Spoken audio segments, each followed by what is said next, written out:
प्रभु की स्तुति हो, प्रभु की धन्यवाद हो प्रभु को। प्रभु के सामने हम फिर से मुलाकात करने के लिए प्रभु ने हमें एक और मौका दिया, इसलिए आपको धन्यवाद देते हैं। हम एपिसोड 28 सुनने जा रहे हैं। यहाँ पर विश्वासियों के न्याय के बारे में हम सुन रहे हैं, और विश्वासियों के न्याय के बारे में क्या कह रहा है कि 2 कुरिन्थियर 5 और क्या 10वां वाक्य में क्या पढ़ते हैं, अपन पढ़ने को अपन को मिल रहा है। अपने एक आप देखिए कि क्या लिखा हुआ है। यहाँ पर क्या लिखा हुआ कि हम सबको अपने शरीर में स्थित रहकर भला या बुरा जो कुछ किया है उसका फल पाने के लिए मसीह के न्यायासन के सामने आवश्यक उपस्थित होना होगा। और यहाँ पर लिखा है सब, हम सबको। यहाँ पर यहाँ पर इंग्लिश में थोड़ा सा और क्लियर है, और यहाँ पर क्या लिखा है, for we must all appear before the judgment seat of Christ. We must all मतलब यहाँ पर वी मतलब हम सब को क्या होना पड़ेगा, प्रभु यीशु मसीह के सिंहासन के सामने खड़ा होना पड़ेगा। यहाँ पर आप ये कौन लिख रहा है, पौलुस लिख रहा है। पौल जो है एक प्रेरित है, और प्रेरित होकर वो कह रहा है कि हम सब, मतलब उसके अंदर हम सब बोला तो क्या हुआ, उसके अंदर प्रेरित पौलुस भी उसके अंदर इन्वॉल्व है, मतलब पॉल भी उसके अंदर इंक्लूड है, मतलब उसके अंदर है। ये हम सब मिलकर हम सबको क्या होना पड़ेगा, प्रभु के सिंहासन के सामने खड़ा रहना पड़ेगा। यहाँ पर आप ये देखा जाए तो आपको मालूम पड़ेगा कि कोरिन्थी विश्वासियों के बारे में अपन पढ़ेंगे तो आपको मालूम पड़ेंगे वहाँ पर ऐसे भी लोग थे जो नॉमिनल क्रिश्चियन, जो साधारण क्रिश्चियन थे। उन्होंने प्रभु को विश्वास तो किया है, बाकी वो ना संडे आते थे और जाते थे, मतलब, और ऐसे भी थे, और ऐसे भी जो बुरे काम करने वाले विश्वासी भी थे, और मतलब जो भी काम करने वाले हो, अच्छे हो बुरा हो जो भी हो, और उसके साथ धर्मी लोग भी वहां पर बहुत ज्यादा थे। बाकी इन लोगों में सब में एक खासियत थी, सबने प्रभु यीशु मसीह को अपना उद्धारकर्ता होकर स्वीकार किया। तो यहां पर कह रहे जो प्रभु यीशु मसीह को उद्धारकर्ता किया वो क्या कहने लायक हो गए, वो सब पुत्र के योग्य हो गए, मतलब सभी विश्वासी पुत्र के योग्य। परमेश्वर पुत्र के योग्य है तो क्या हुआ, तो हम सभी पुत्र के योग्य हैं, तो हम परमेश्वर के पुत्र हैं। तो हम यहाँ पर पौलुस कह रहा है, प्रेरित पौल क्या कह रहा है, हम सबको प्रभु यीशु मसीह के न्याय के सिंहासन के सामने खड़ा होना पड़ेगा। और क्या लिखा है, दैट ईच वन में receive the things done in the body. अपने शरीर में जो कुछ किया है उसके अनुसार आपको जवाब देने के लिए आपको खड़ा रहना पड़ेगा। भाई आप जरा खबरदार रहे। आप ये सोचे कि हम विश्वासी हैं, हमारे पाप का हमारा पूरा पाप क्षमा हो गया, और इसलिए हम कोई भी पाप कर सकते हैं, हम कुछ भी कर सकते हैं, अब मेरे को नरक में तो नहीं लेके जाएंगे। हाँ, ये बिल्कुल सही है कि आप नरक में नहीं जाएंगे, आपको नरक में लेके नहीं जाएंगे, ये बात बिल्कुल सही है। बाकी आपको परमेश्वर का सिंहासन के सामने क्या होना पड़ेगा, आपको खड़ा होना पड़ेगा। और जब आप परमेश्वर के सिंहासन के सामने खड़े होंगे तो क्या होगा, आपने क्या क्या काम किया है ये सब कुछ वहाँ पर खुला लिखा होगा और दिखाया जाएगा। और सबके सामने आप जो कुछ सोच रहे थे, आप जो कुछ कर रहे थे, आप जो कुछ अच्छा बुरा काम सब कुछ करा है, सबके साथ क्या होगा, प्रभु यीशु मसीह के सिंहासन के सामने आपको दिखाना पड़ेगा। आप किसी में से छुटकारा नहीं पाएंगे।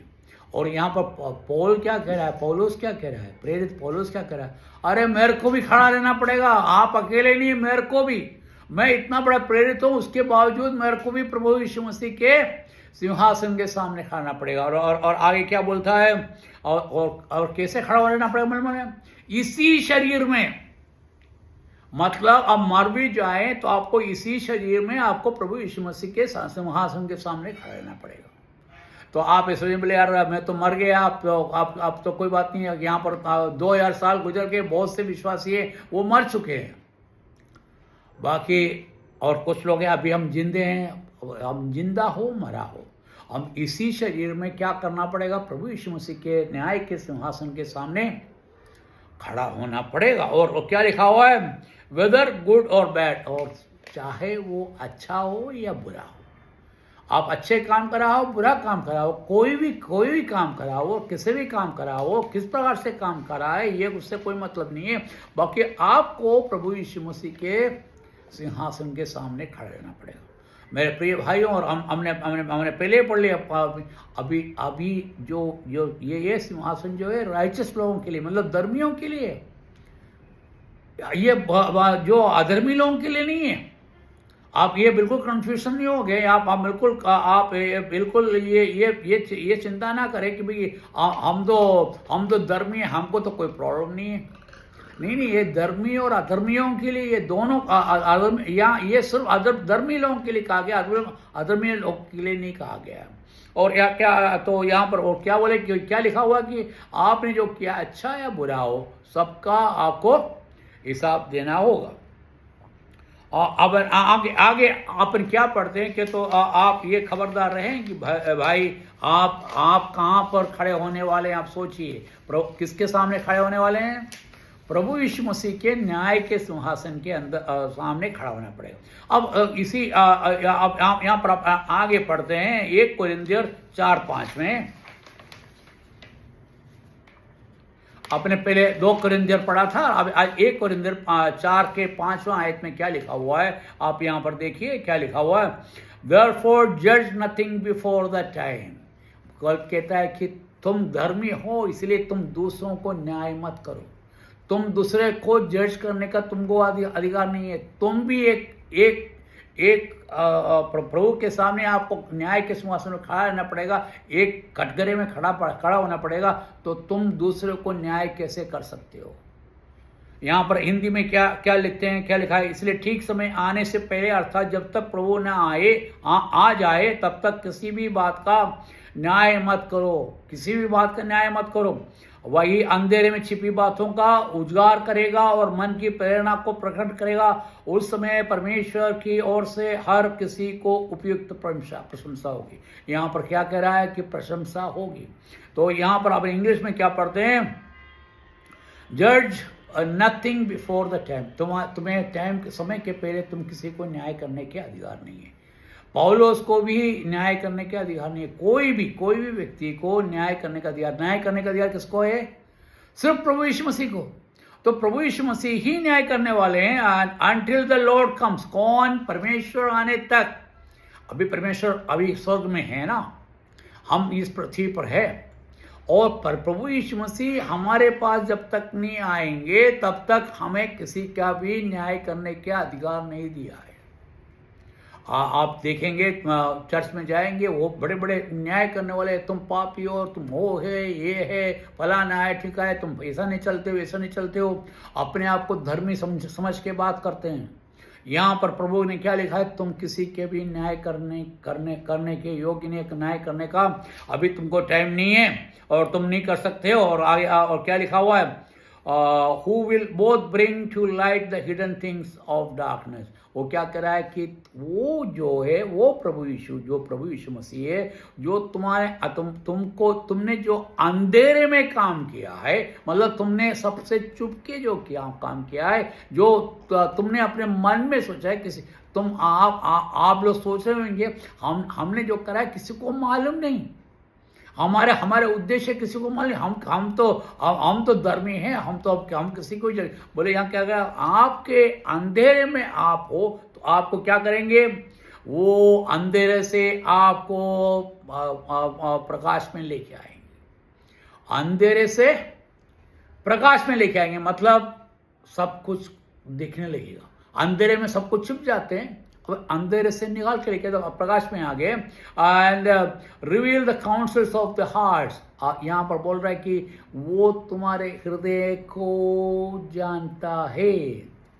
मतलब तुम हृदय में जो सोचते हैं उसकी काउंसिल करेगा, उसके मतलब आपका उसके हिसाब से न्याय करे। आपके हृदय में जो सोच रहे हैं, आप ये सोचेंगे मेरे हृदय को कोई जानने वाला कोई नहीं है, कौन जानेगा मैं क्या सोच रहा हूं, मैं क्या कर रहा हूं, कौन जानता है?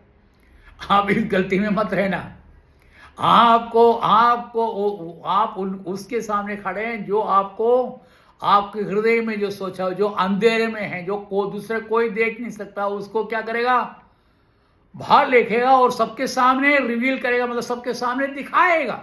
Okay, reveal the counsels of the heart, और तुम्हारे हृदय के सारे चीजों को बाहर दिखाएगा। Then each one's praise will come from God ना। और आप इसके अंदर एक अच्छी बात यह है कि आपको क्या मिलेगा, आपके काम के अनुसार आपको प्रेस मिलेगा। प्रेस मतलब आपको आपको आपको परमेश्वर क्या है, यहाँ पर हिंदी में क्या लिखा हुआ है, उपयुक्त प्रशंसा होगी। मतलब आपको वहां पर क्या मिलने वाला है, प्रशंसा। आपको दंड नहीं दिया जाएगा। बाकी इस प्रशंसा में एक बात है, हम क्या प्रशंसा लेके जाने के खड़े हैं। आपको आपको आप अपने बुरे काम ले आके आपको क्या प्रशंसा मिलेगा।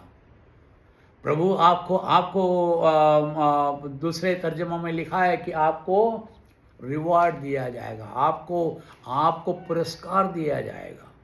प्रशंसा के मतलब ये आपको पुरस्कार दिया जाएगा। आप पुरस्कार लेने के लिए तैयार हैं। आपके हर हरकत परमेश्वर मवाज कर, आपके हृदय में क्या है आपको परमेश्वर को मालूम है। आपके अंधेरे में आपने जो करा है वो सब कुछ मालूम है। तो आप किस प्रकार से आप परमेश्वर के सामने आप प्रत्यक्ष होंगे भाई।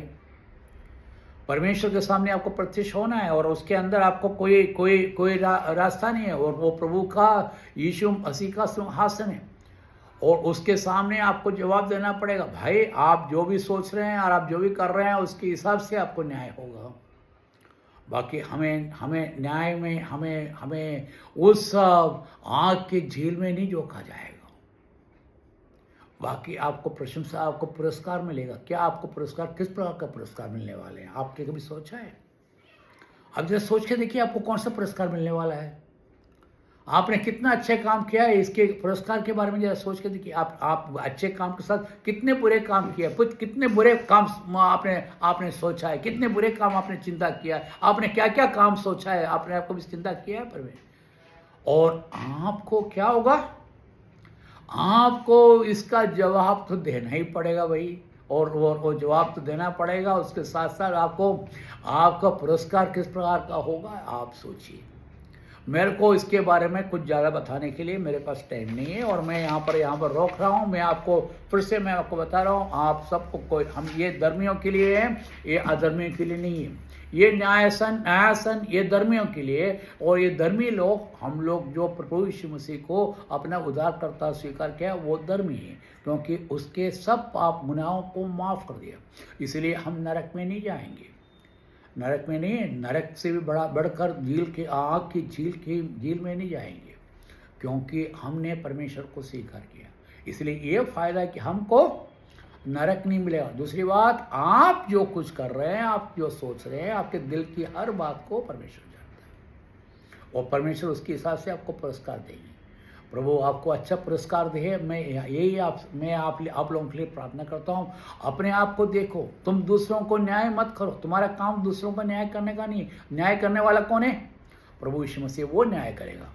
प्रभु की स्तुति हो, प्रभु की जय जयकार हो। प्रभु आपके हमेशा आप इस विश्वासियों को मैं हमेशा प्रभु के अनुग्रह आपके साथ हो और प्रभु के वचन को सीखो, क्योंकि हम भयभीत होकर रहना जरूरी है, क्योंकि हम प्रभु के न्यायासन के सामने खड़े होने वाले हैं। प्रभु के नाम की जय हो, आमीन।